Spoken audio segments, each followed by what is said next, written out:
So earlier today, Cyberpunk 2077 got yet another new update. This being patch 1.52, actually earning its very own new version number. And depending on your platform, this will have a fairly large range of different download sizes, being just over a gigabyte on GOG, quite a bit larger on Steam, and the highest at about 25 gigabytes for consoles. If you're curious as to why there is this huge variation, it's basically because the way the patching works is there might only be about a gigabyte or 500 megabytes of changes, but you're having to re-download entire archives. So you're re-downloading a bunch of files that are technically not changed, but it's just the way the patching works and you have to do it, unfortunately. That of course being the biggest problem on consoles. As far as what was actually changed, it was largely bug fixes, but there were a couple of other new things that are notable. The entry added the showering interaction to the Nomad camp, got a lot of people excited. This being the camp that Panam does reside at. With patch 1.5, CDPR actually added in some new interactions where you can hug Panam, and even further, if you go to sleep in the bed here, she'll wake up next to you. Unfortunately though, it seems like the patch note is rather literal here, and that literally all this does is make it so you can take a shower at this camp. One of the showers that was here just now has an interaction spot. I tested quite extensively at all different times of day after sleeping together to see if Panam would join me, because I honestly thought that's what this would be, just a further extension of those romance options, but at least thus far it doesn't seem like that's the case. It's literally just a new shower. But even further, we actually got a new or somewhat new item in the game, that with the Laminate Armor Media Ballistic Vest, which can now be found in Japantown. This was actually a thing in the game in the past, but it seems like it was disabled due to it being broken at some point. But in general, it's probably an armor piece you haven't seen much of, because although you could add it via console commands, it seems like it wasn't properly showing up in the world due to some of the glitches it had. It looks pretty awesome overall and now is fully re-implemented. It spawns in Japantown again. The closest fast travel point to get this is going to be Crescent and Broad. And then from there, once you're on the street, you could look for this Netrunner vendor right in the area.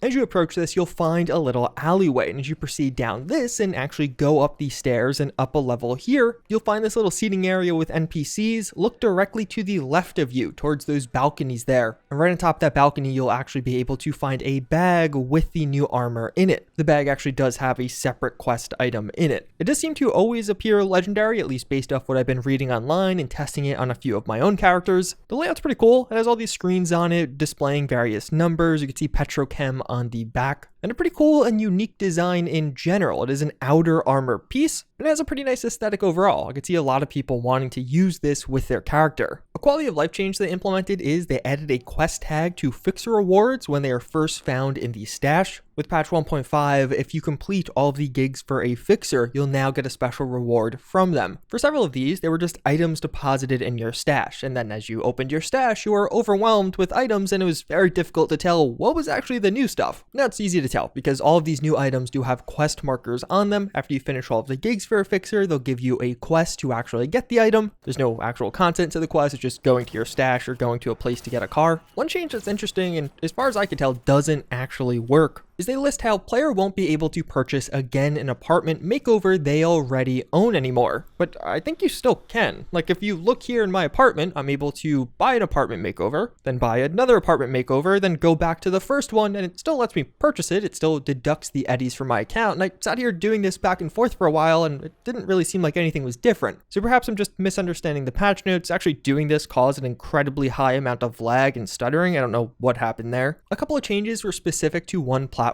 The PlayStation 5 got an upgrade where the wet roads will now be as reflective as they are on the PC version for Google Stadia, and honestly, I didn't even realize that was still a thing. They enabled those aggressive NPCs. This was another patch 1.5 feature where if you point a gun into a crowd of people, sometimes someone will respond and pull a gun back out on you. That was disabled in the past, but now it actually works on Stadia. There's also some optimizations, in particular focused around consoles, memory improvements, and crash fixes on next-gen consoles specifically, with some minor UI optimizations. This not actually making it so the UI functions differently, it's just meant to be smoother and hopefully won't cause as much lag. There are a variety of fixes around importing your save on PlayStation 5. Unlike on the Xbox side, there isn't a seamless save transition. You actually have to manually import your saves, and there were some issues. Sometimes if you did the process incorrectly, the save with load is corrupted and you have to re-import it, so it seems like there was just a block of fixes around all of that, as well as what the bulk of this update really was, was just a bunch of miscellaneous fixes to Cyberpunk overall, impacting a variety of gigs, like certain gigs or assaults in progress not properly showing up on the map or not properly triggering as you approach them. There's some issues where sometimes if you're driving too quickly, cars would just spawn out of nowhere. This whole car spawning out of nowhere was an issue in the game, but that does seem to be addressed. You know how you have all those jumpers around Night City? You probably have seen this if you play enough of the game or seen videos online. There used to be a bug where people would actually just get back up after jumping. They fixed that though, so they stay down now. They fixed an issue where your summoned vehicle could sometimes spawn incredibly far away from you. One of the funnier fixes, if you're playing the I Fought the Law quest with River, there's this issue where at the market scene, as he was meant to drive away, he would just drive erratically away, taking out the entire market and sometimes even pushing you out of bounds of the map. This too was addressed with this update, although to be honest, the old version was definitely funnier, as well as the most critical quest fix of all. Automatic love, walking into a wall in the elevator in Mega Building H8 will no longer cause instant death. But overall, this was definitely one of the smaller updates as far as new content went. It was really just fixing or patching a bunch of bugs around quests or specific instances. There are a couple of things that many people are hoping for this to contain that it didn't. There's no new DLCs, obviously. A lot of people are hoping for full-on transmog, or even just the ability to untrack quests so you could stop staring at this quest at all times. And there's this memory leak issue that seems to be fairly pervasive at points. Seems like it could be connected to browser usage, such as how I was getting those hardcore stutters when messing about with buying apartments and using the map, but that doesn't seem to be addressed either. It's not super widespread, but there are definitely several different people having this problem where performance will gradually drop off. And of course, this will break mods to some degree. Some mods will technically still work, but a lot of the core mods are broken, so you have to wait for those to be updated. At the time of filming, they have not been yet updated. Even further, some people are reporting having issues with actually getting this update to work overall, and that they just try and launch the game and it immediately crashes. There's a couple of reasons this could be happening. It could be broken mods that are trying to work and actually failing, so failing the game to launch overall. So either waiting for the mods to update or actually removing those mods may address this. Or this very common problem that seems to be happening with Cyberpunk and Steam is the update will have errors when it's actually applying. These errors won't pop up, but if you are a Steam player, try verifying the integrity of your game cache. For whatever reason, it seems like with almost all of the Cyberpunk updates, there's a subset of people that just have problems with the updates applying and have to do this so the game will actually launch after the update. To look at the state of the game overall, I do have a full video coming on this and kind of a post-mortem on patch 1.5, but we're at a pretty interesting point right now. We're actually about 5 weeks from the release of patch 1.5, and we get what is really more of a hotfix than a full-scale update to the game. We still don't really know much about what kind of update schedule